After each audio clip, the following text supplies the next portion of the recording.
부르심이라는 제목으로 하나님의 말씀을 증거하도록 하겠습니다.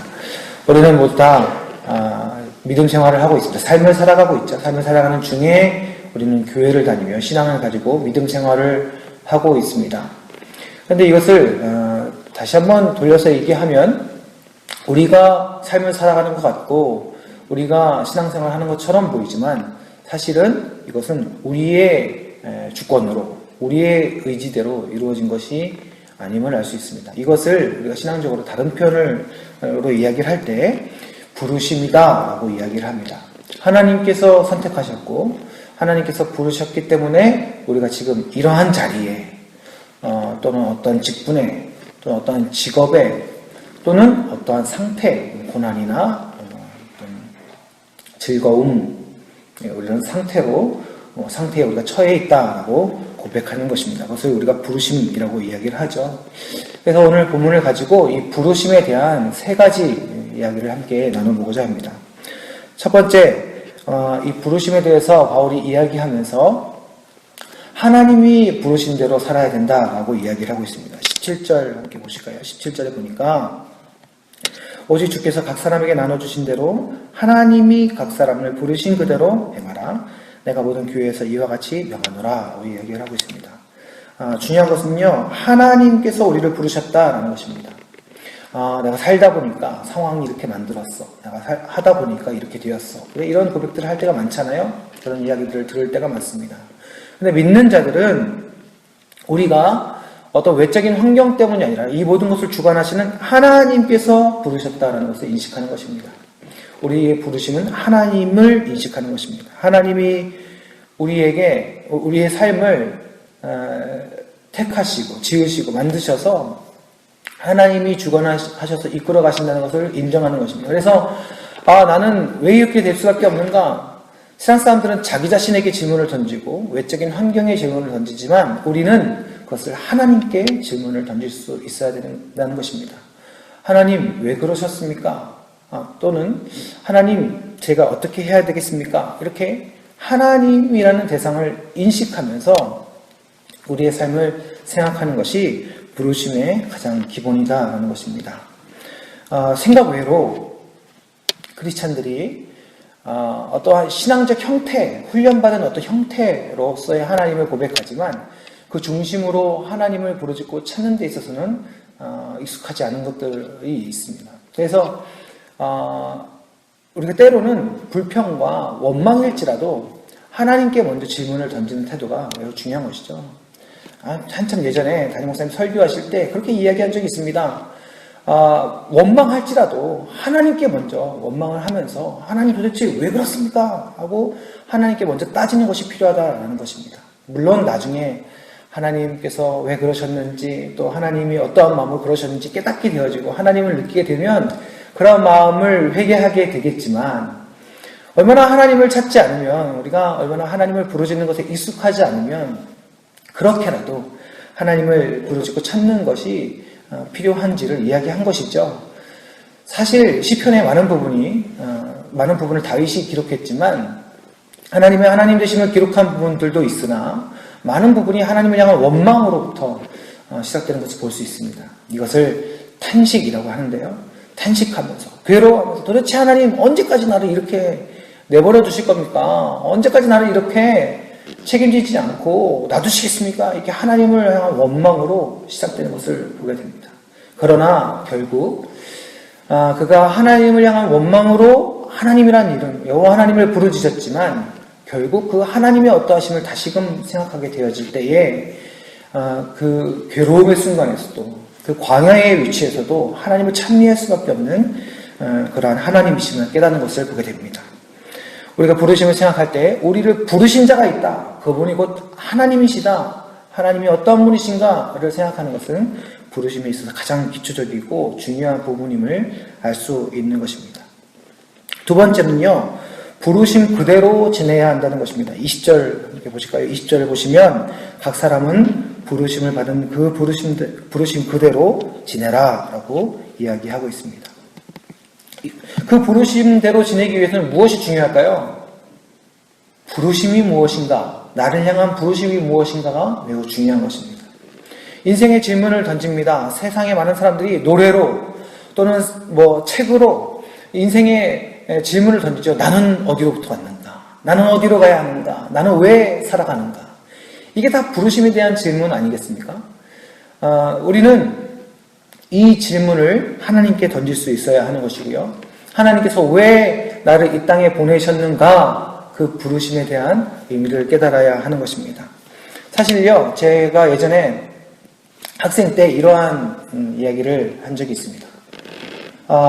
왜 숫자로 나의 인생을 규정하려고 하는가? 뭐가 제일 힘들었냐면요. 고3일 때, 야, 너는 고3인데 왜 그래? 너는 고3인데 왜 수련회 가? 뭐 이런 게 사실 제일 힘들었거든요.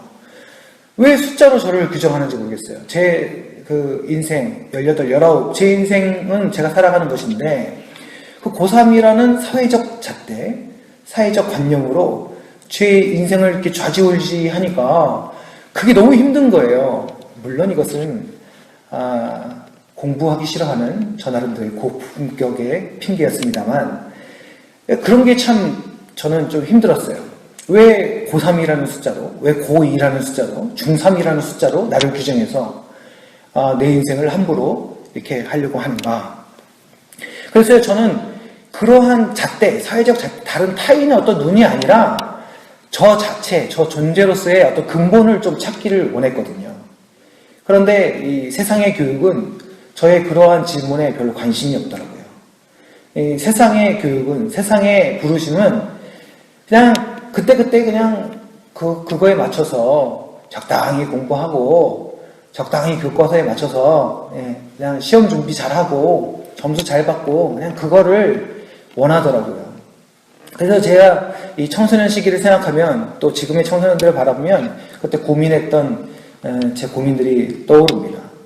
이들에게 과연 인생을 살아가면서 하나님께 물어보아야 할 내 부르심이 무엇인가 라는 질문에 대한 삶의 어떤 질문들을 가르쳐주고 있는가, 또 그러한 답들을 얻을 수 있는 길들을 우리가 찾아주고 있는가, 그런 생각들을 많이 하게 됩니다. 여러분, 우리의 삶 속에, 각각의 우리의 인생의 부르심의 삶 속에 하나님의 부르심이 무엇인지 여러분 알고 계십니까? 이것을 직업적인 걸로만 생각하면요, 그 직업에서 은퇴해버린 삶, 노후의 삶 이후의 부르심은 생각할 수 없게 됩니다. 여러분, 우리는 어떤 직업적인 것, 우리의 환경적인 것을 뛰어넘는 우리 인생에 대한 하나님의 부르심이 있음을 기억해야 되는 줄 믿습니다. 그렇다면 하나님께 물어볼 수 있어야죠. 하나님, 왜 부르셨습니까? 아니, 지금 하나님의 부르심이 무엇입니까? 이것은요, 수능이 대답해 줄 수 있는 것이 아닙니다. 여러분, 자격증 시험이 대답해 줄 수 있는 것이 아닙니다. 오직 하나님 앞에 서게 될 때에, 하나님 앞에 물어볼 때 하나님께서 인생의 기나긴 삶의 시험을 통하여서 우리에게 응답하여 주시는 하나님의 응답인 줄 믿습니다. 그러한 부르심의 질문들이 우리 인생 가운데 끊임없이 있기를 소망합니다. 세 번째로는요, 우리가 그 부르심의 근본을 찾아야 되는 것입니다. 근데 아까도 말씀드렸듯이 어떤 직업에 대한 것, 삶의 순간순간에 대한 부르심들이 있습니다. 이건 작은 것들이에요. 내가 하나님 A로 가야 됩니까? B로 가야 됩니까? 물어보는 것은요, 작은 부르심의 순간적인 질문인 것이죠. 하지만 부르심의 근본, 우리 인생을, 우리의 존재를 통틀어서 하나님께서 우리에게 주신 부르심이 무엇인가, 이 근본을 찾는 것이 중요한데요. 그것이 바로 24절의 말씀입니다. 24절 같이 함께 보겠습니다. 같이 읽으실까요? 시작. 형제들아, 너희는 각각 부르심을 받은 그대로 하나님과 함께 거하라. 아멘. 여러분, 믿는 백성들, 하나님이 선택하신 그 백성들에게 하나님이 주시는 삶의 전체적인 인생의 호흡과 같은 부르심이 무엇인가? 그것은 바로 하나님과 함께 거하는 것인 줄 믿습니다. 하나님과 함께 거하는 것. 지금 내가 이 자리에서 앞으로 커서 무엇이 될 것인가가 아니라 하나님이 지금 하나님을 생각하게 될 때에 우리의 인생의 현장에서 지금 이 순간 우리를 향한 그 부르심이 무엇이냐면 하나님과 함께 거하는 것입니다. 여러분, 내가 하나님 이 직장을 계속 다녀야 됩니까? 아니면 주님 옮겨야 됩니까? 이 질문을 하기 전에 하나님 앞에 먼저 부르심에 대한 기도의 제목이 무엇인가 하냐면 하나님, 이 직장에서 하나님 내가 어떻게 하나님과 함께 거해야 될 것입니까? 이 질문을 먼저 던져야 된다는 것입니다. 이것이 근본적인 부르심에 대한 이해인 것입니다. 하나님께서 이 부분을 얼마나 중요하게 생각하셨냐면 우리에게 예수 그리스도를 보내주시면서 그 이름을 임마누엘이라 하셨습니다. 임마누엘의 뜻이 무엇입니까? 하나님이 우리와 함께 하신다. 구원자이신 예수 그리스도를 보내주시면서 하나님께서 영원전부터 계획하시고 우리 믿는 자들, 하나님 택한 백성들을 구원하시기 위하여 준비하신 이 구속사를 통해서도 하나님께서 근본적으로 준비하신 그 부르심의 핵심적인 내용은 임마누엘이라는 것입니다. 하나님이 우리와 함께 하신다. 하나님이 우리와 함께 하시기 위해서 우리의 모든 죄악을 다 해결하셨고 예수 그리스도를 보내주셨고 그렇게 우리를 부르고 계신다는 것입니다. 어디로 가야 할까?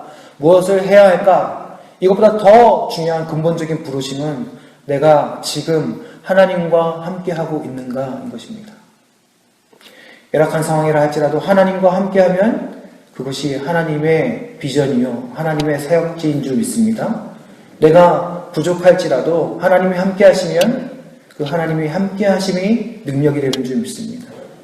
우리의 모든 삶을 통하여서 하나님이 살아계시고 하나님이 여기 계시다라는 것이 드러나는 그러한 삶의 역사가 되어질 때에 크고 작음이 아니라 넓고 좁음이 아니라 이러한 기준이 아니라 우리 자신을 통하여서 살아계신 아버지 하나님의 역사와 이 마지막 때 하나님께서 이 마지막 때를 준비하시면서 그 하나님의 살아계심을 그 택한 백성들에게 보이시는 그 역사가 오늘날 우리의 삶을 통하여서 이루어지게 되는 줄 믿습니다.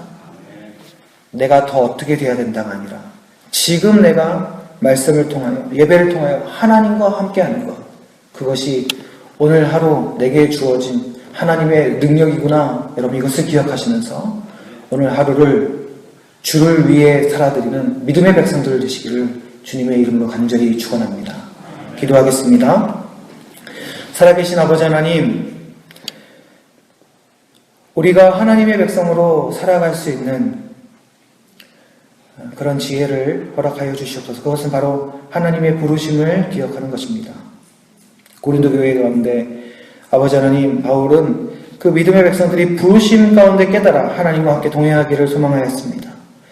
아버지 하나님, 오늘도 우리 이 권면의 말씀을 기억하면서 하나님을 기억하고 하나님을 왜 부르셨는가를 찾으며 무엇보다도 하나님과 동행하는 오늘 하루의 삶을 살아드림으로 말미암아 부르심에 합당한 그러한 삶이 될 수 있도록, 그런 부르심에 합당한 성도가 될 수 있도록 오늘 우리를 사용하여 주시옵소서. 하나님, 무엇보다도 하나님께서 우리와 함께 하시는 것을 깊이 경험함으로 말미암아 우리가 이 세상의 그 무엇보다도 명예와 권력과 돈과 그리고 세상의 지혜보다도 더욱더 담대히 하나님을 즐거워하며 살아갈 수 있도록, 그리하여 오늘도 우리의 삶이 하나님의 살아계심의 증거가 될 수 있도록 주님께서 함께하여 주시옵소서. 오늘도 주께서 우리를 사용하여 주실 줄 믿사오며 우리 구주 예수 그리스도의 이름으로 간절히 기도드립니다. 아멘.